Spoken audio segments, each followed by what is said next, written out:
उस समय कुछ नहीं, ना आसमान, ना जमीन, ना हवा, ना समय का कोई अर्थ, बस एक अनंत अंधकार, एक गहरा शून्य जिसमें सब कुछ छिपा हुआ था। फिर अचानक लगभग 13.8 अरब साल पहले एक चमक उठी, महाविस्फोट, बिग बैंग। उस विस्फोट ने जन्म दिया समय को, ऊर्जा को, पदार्थ को, और यहीं से शुरू हुआ वह सफर जिसे हम आज ब्रह्मांड कहते हैं। उस विस्फोट के बाद धूल, गैस और ऊर्जा के अनगिनत कण चारों ओर बिखर गए। करोड़ों सालों तक ये कण मिलते जुलते रहे, घूमते रहे, टकराते रहे। धीरे धीरे तारों का जन्म हुआ और उनके चारों ओर ग्रहों की परिक्रमा शुरू हुई। उन्हीं में से एक ग्रह था पृथ्वी, एक नीला बिंदु जो सूर्य की रोशनी में चमकने लगा। अगर आपको अब तक यह कहानी रोचक लगी हो तो सब्सक्राइब जरूर करें, क्योंकि आगे जो होगा वह कल्पना से परे है। आग की धरती पृथ्वी जब जन्मी थी तब वह एक अग्नि का गोला थी। उसकी सतह पर पिघला हुआ लावा बहता था। हर दिशा में बिजली की गड़गड़ाहट होती थी और आसमान में धुएं और राख के बादल छाए रहते थे। उस समय कोई पेड़ नहीं, कोई सागर नहीं, बस आग, पत्थर और गर्जन करती हवाएं थीं। धीरे धीरे करोड़ों सालों में पृथ्वी ठंडी होने लगी। लावा जमने लगा, पहाड़ बनने लगे और वातावरण में भाप के बादल छाने लगे। एक दिन पहली बारिश हुई। वह बारिश हजारों सालों तक बरसती रही। पहली बूंदें जब पृथ्वी की तपती सतह पर गिरीं तो ऐसा लगा मानो जीवन की पहली सांस ली जा रही हो। वही बारिश समंदर बनी और समुद्र की गोद में जीवन की पहली कहानी लिखी गई। जीवन की पहली सांस समुद्र के गहरे तल में रासायनिक तत्व एक दूसरे से मिले। वहां से निकला पहला कोशिका, सेल, जिसने जीवन की पहली चिंगारी जलाई। वह इतना छोटा था कि देखा नहीं जा सकता, लेकिन उसी ने आने वाले सभी जीवनों की नींव रखी। धीरे धीरे ये कोशिकाएं बढ़ीं, बदलीं और समय के साथ मछलियां, पौधे, कीड़े और जीव बनने लगे। पृथ्वी अब रंगों से भर चुकी थी, नीला आसमान, हरे सागर और जीवन की पहली लहरें। अगर आपको यह कहानी अब तक पसंद आई हो तो सब्सक्राइब करें, क्योंकि अब कहानी में आने वाले हैं धरती के सबसे विशाल जीव। डायनासोरों का साम्राज्य। पृथ्वी पर अब हरे जंगल फैल चुके थे और जीवन के सबसे अद्भुत जीवों ने जन्म लिया, डायनासोर। वो धरती के राजा थे, कुछ छोटे जैसे मुर्गी तो कुछ इतने विशाल कि उनके कदमों से धरती कांप उठती। आसमान में उड़ते थे पंखों वाले डायनासोर, समुद्र में तैरते थे दैत्य मछलियां। मगर यह युग हमेशा के लिए नहीं था। लगभग 6.6 करोड़ साल पहले एक विशाल उल्का पृथ्वी से टकराई। आसमान में अंधकार छा गया, आग ने सब कुछ जला दिया और धीरे धीरे डायनासोरों का साम्राज्य समाप्त हो गया। धरती फिर शांत हो गई, जैसे फिर से नींद में डूब गई हो। जीवन, नई शुरुआत। समय के साथ फिर से जीवन ने सिर उठाया। अब छोटे छोटे जीव, बंदर, पक्षी और इंसानों जैसे रूप धरने लगे। प्रकृति ने फिर से अपने रंग बिखेरे, घास उगी, पेड़ फैले और हवाओं में खुशबू लौट आई। पृथ्वी अब तैयार थी मानव के आगमन के लिए। अगर आपको यह कहानी अब तक रोमांचक लग रही है तो सब्सक्राइब करें, क्योंकि अब शुरू होगी इंसान की कहानी, जो पृथ्वी का सबसे सुंदर और सबसे विनाशकारी प्राणी बना। मनुष्य का उदय। अफ्रीका की धरती पर एक छोटे से झुंड में पहले होमो सेपियंस का जन्म हुआ। वो बोलना नहीं जानते थे, पर महसूस करना जानते थे। वो पत्थर से आग जलाना सीख रहे थे, गुफाओं की दीवारों पर चित्र बना रहे थे। धीरे धीरे इंसान ने सीखा कृषि, भाषा, समाज और प्रेम। पृथ्वी अब एक नए युग में थी, वो युग जब जीवन ने अर्थ पाया। पृथ्वी की पुकार। लेकिन समय के साथ वही इंसान जिसे प्रकृति ने जीवन दिया था, उसी प्रकृति को नष्ट करने लगा। जंगल कटने लगे, नदियां सूखने लगीं, आसमान में धुआं छा गया और धरती फिर से दुखी हो गई। पृथ्वी की मूक पुकार, मैंने तुम्हें जन्म दिया, तुमने मुझे जला डाला। अगर आपको यह कहानी दिल छू गई हो तो सब्सक्राइब जरूर करें, क्योंकि यह सिर्फ कहानी नहीं, हमारे अस्तित्व का आईना है। जीवन का सत्य। कहानी के अंत में बस यही समझना है कि यह पृथ्वी हमारी नहीं, बल्कि हम इसके हैं। जब कोई नहीं था तब भी पृथ्वी थी, जब हम नहीं रहेंगे तब भी यह रहेगी। हम सिर्फ इसके सफर का एक छोटा हिस्सा हैं, जिन्हें इसे समझना, बचाना और महसूस करना चाहिए। अंतिम वाक्य, मैं विकास। और ये थी कहानी जब पृथ्वी पर कोई नहीं था। अगर आपको यह कहानी पसंद आई हो तो सब्सक्राइब जरूर कीजिए, क्योंकि यह कहानी खत्म नहीं, एक नई शुरुआत है। धीरे धीरे वह धरती जो कभी केवल आग और धूल का गोला थी, अब हरी चादर ओढ़ने लगी। समुद्रों के गर्भ में अब जटिल प्राणी जन्म लेने लगे। करोड़ों वर्षों की प्रतीक्षा के बाद अब सृष्टि ने आकार लेना शुरू किया था। हवा में ऑक्सीजन की मात्रा बढ़ने लगी थी। सूर्य अब उतना क्रोधित नहीं था जितना पहले था, और धरती का वायुमंडल जीवन के लिए ढाल बनने लगा था। पहले पहले पौधों का जीवन फैला। छोटी सी हरी काई जो पत्थरों पर उगती थी, फिर घास बनी, पेड़ बने, जंगल बने। प्रकृति ने खुद को सजाया, जैसे कोई कलाकार अपनी अधूरी पेंटिंग में अब रंग भर रहा हो। Subscribe moment. अगर आपको यह सफर अब तक अच्छा लग रहा हो तो जरूर सब्सक्राइब करें, क्योंकि आगे की कहानी और भी रहस्यमय होने वाली है। समय आगे बढ़ा। अब जीवन पानी से बाहर आया।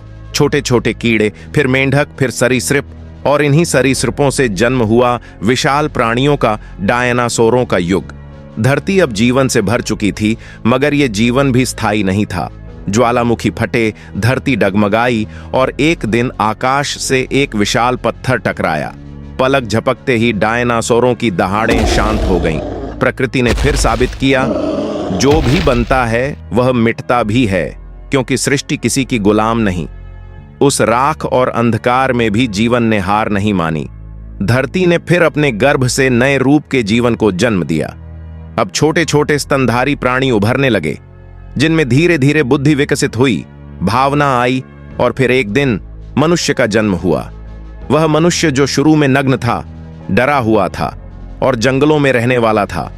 वह न आग जानता था, न भाषा, परंतु उसके भीतर एक चिंगारी थी, सीखने की, समझने की और बदलने की। धीरे धीरे उसने पत्थरों को रगड़कर आग जलाना सीखा। वह आग जिसने उसे डराया भी, और उसी ने उसे सभ्यता की पहली सीढ़ी भी दी। वह मनुष्य जिसने आसमान में बिजली देखी और समझा कि कहीं ना कहीं कोई शक्ति है जो उसे चला रही है। फिर उसने खेती की, गांव बनाए, परिवार बनाए। धरती ने अब अपने सबसे अजीब बच्चे को जन्म दे दिया था, जो सोच सकता था, पर सोचने की यह शक्ति ही उसका वरदान और उसका अभिशाप बनी। मनुष्य ने जैसे जैसे प्रगति की, वैसे वैसे वह प्रकृति से दूर होता गया।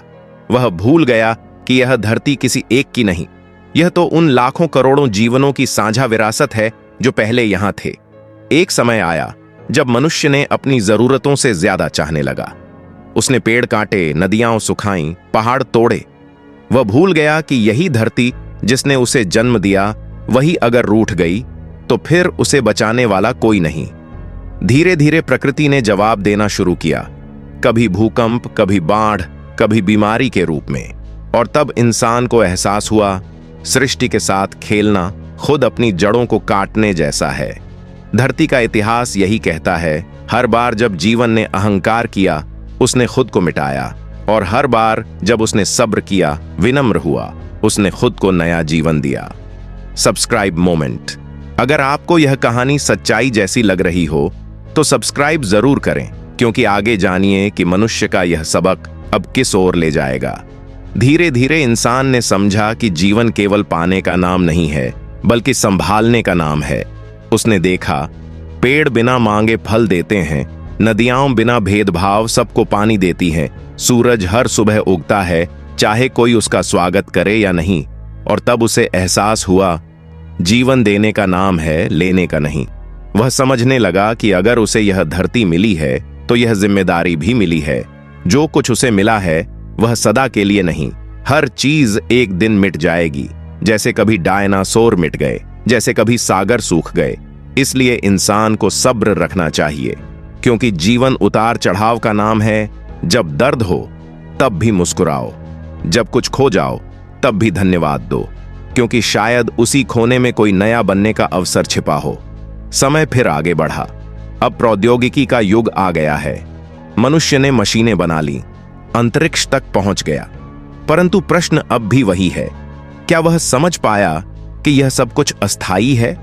क्या उसने प्रकृति से सीखा कि हर चीज का एक चक्र होता है? सृष्टि फिर धीरे धीरे खुद को संतुलित कर रही है। जहां अधिक विनाश है, वहीं पुनर्जन्म भी है। जहां अंधकार है वहीं रोशनी भी। और यह चक्र ऐसे ही चलता रहेगा जब तक कोई अगला जीवन न आए, कोई अगला युग न बने। अंत में बस यही कहा जा सकता है, धरती पहले भी थी जब हम नहीं थे, धरती बाद में भी होगी जब हम नहीं होंगे। मगर अगर हम धरती के साथ रहना चाहते हैं तो हमें उसी के नियमों से जीना होगा, सब्र से, प्रेम से और सम्मान से। और अगर यह कहानी तुम्हें यह सोचने पर मजबूर करे कि जीवन क्या है, तो सब्सक्राइब जरूर करना, क्योंकि यह कहानी खत्म नहीं हुई है। सृष्टि अभी भी लिखी जा रही है। तुम्हारे हर सांस में, हर कदम में धीरे धीरे समय ने करवट बदली। वो धरती जो कभी शांत थी, अब इंसान के पैरों की आहट से गूंजने लगी थी। जिन वादियों में सिर्फ हवाएं गाती थीं, वहां अब आग की चमक थी। जिन नदियों में कभी मछलियां नाचती थीं, वहां अब लोहे की परछाइयां बहने लगीं। इंसान ने बुद्धि पाई, पर शायद संवेदना खो दी। उसने आग को साधा, मगर अपने क्रोध को नहीं। उसने पत्थरों से शहर बनाए, मगर दिलों में दूरियां भी। शुरू में उसका मकसद सिर्फ जीना था, भोजन, आश्रय और सुरक्षा। पर जब जीने की कला में वह निपुण हो गया, तो उसने जीने की जरूरत से ज्यादा चाहने की कला सीख ली। अब वो सिर्फ खाना नहीं चाहता था, बल्कि जमीन, ताकत और अमृता चाहता था। पृथ्वी उसे देखती रही, मौन होकर। वो उसकी हर भूल को माफ करती रही, क्योंकि वह उसकी ही संतान था। पर जैसे जैसे वक्त बीतता गया, धरती के आंचल में दरारें पड़ने लगीं।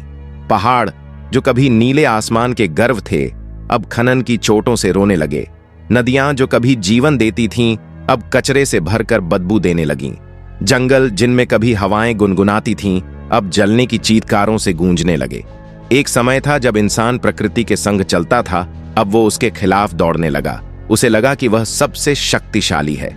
वह भूल गया कि यह पृथ्वी सिर्फ उसकी नहीं, बल्कि उन लाखों जीवों की भी है जो बिना बोले इस दुनिया को संतुलन में रखे हुए हैं। धीरे धीरे धरती पर शहर फैले, रोशनी बढ़ी, पर अंधकार भी उसी अनुपात में बढ़ गया। इंसान ने अंतरिक्ष तक पहुंच बनाई, लेकिन अपने भीतर झांकना भूल गया। उसने समुद्र की गहराई नापी, पर अपने मन की गहराई कभी नहीं देखी। रात के आसमान में अब तारे कम दिखते थे, क्योंकि इंसान ने अपने ही बनाए बल्बों से उन्हें ढक दिया था। वो चमक में खो गया था, पर सच्ची रोशनी से दूर हो गया था।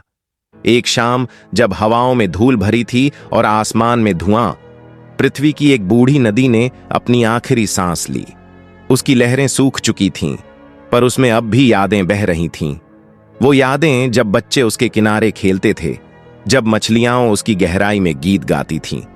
अब सब खामोश था, और कहीं दूर एक छोटा सा बच्चा अपनी मां से पूछता है, मां, क्या नदी कभी सच में बहती थी? मां मुस्कुरा नहीं पाई। उसके पास जवाब नहीं था, क्योंकि वो पीढ़ी नदी का गाना कभी सुन ही नहीं पाई थी। धरती ने देखा कैसे उसके बच्चे अब उसे भूल चुके थे, कैसे इंसान अपने ही बनाए लोहे और धुएं में खो गया था। वो अब भी कोशिश करती थी, कहीं पेड़ उगाने की, कहीं बारिश भेजने की, पर इंसान के शोर में उसकी आवाज दब जाती थी।